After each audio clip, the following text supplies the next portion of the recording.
सो gas ये है हज़रत नूह अलैहिस्सलाम का रोज़ा, ये आपके सामने आप देख सकते हो। और ये वो नबी हैं जिनका जिक्र सबसे ज़्यादा सब्र करने वाले नबियों में भी शुमार होता है। आपको उलुल अज़्म अंबिया भी कहा जाता है, यानी कि वो 5 पैगंबर जिन्होंने सबसे ज़्यादा सब्र किया, जिसमें हज़रत नूह अलैहिस्सलाम है, हज़रत ईसा अलैहिस्सलाम है, हज़रत मूसा अलैहिस्सलाम है, हज़रत इब्राहीम अलैहिस्सलाम है और हमारे नबी पाक सल्लल्लाहु अलैहि वसल्लम भी मौजूद है। आपको शेखुल अंबिया भी कहा जाता है क्योंकि आपने बहुत लंबी उम्र पाई। ये है हमारे नबी का रोज़ा हज़रत नूह अलैहिस्सलाम का, जिन्होंने अल्लाह की 950 साल तक तबलीग की, दीन फैलाने के लिए। आपने 950 साल तक अल्लाह के दीन की दावत दी अपनी कौम को, लेकिन आपकी कौम शिर्क में मुब्तला थी और गुनाहों में मुब्तला थी और आपकी कौम ने आपकी एक भी बात नहीं मानी। और 950 साल के सफ़र में, आपके 950 साल की उम्र में सिर्फ 80 लोग आप पर ईमान लाए थे। मतलब कहीं 72 भी कहा जाता है, कहीं 71 भी, कहीं 80।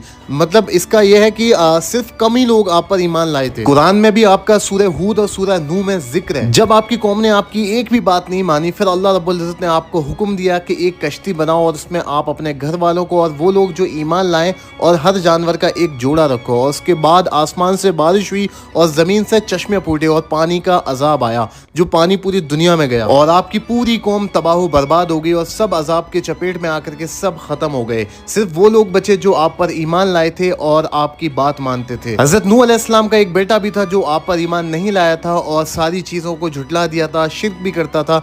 उसको भी निजात नहीं मिली, वो भी उसी अजाब में आकर के ख़त्म हो गया। आपका ज़माना आज से 10,000 साल पहले लगभग बताया जाता है। मेरे पीछे आप ये जगह देख रहे हो ना, ये करक के अंदर है।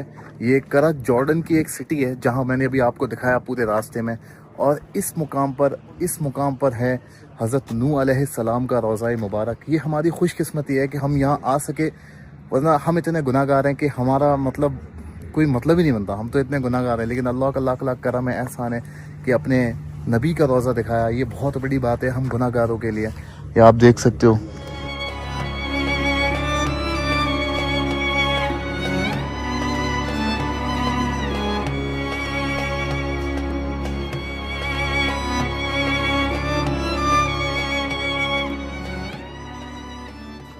तो यार अभी यहाँ से हम वापस जा रहे हैं अपनी गाड़ी में और आपको और भी मकाम की ज़ियारत कराएंगे हम। अब इसकी ज़ियारत के बाद हम जाने वाले हैं जंग मुताह, जहाँ पर इस्लाम की ही एक जंग हुई थी।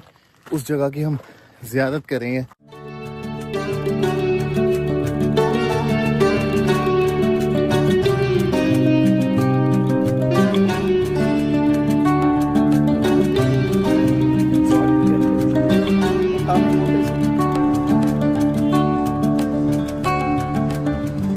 सो गाइस, ये जो मैं आपको बताया था कि जंग मुताह का मैदान है ये, और यहाँ पर काफ़ी सारे सहाबा इकराम, जो कि बड़े बड़े सहाबा इकराम है, वो यहाँ पे शहीद हुए थे, जिनके मज़ारात भी पास में हैं। और इसी मकाम पर, इसी जगह पर जंग हुई थी।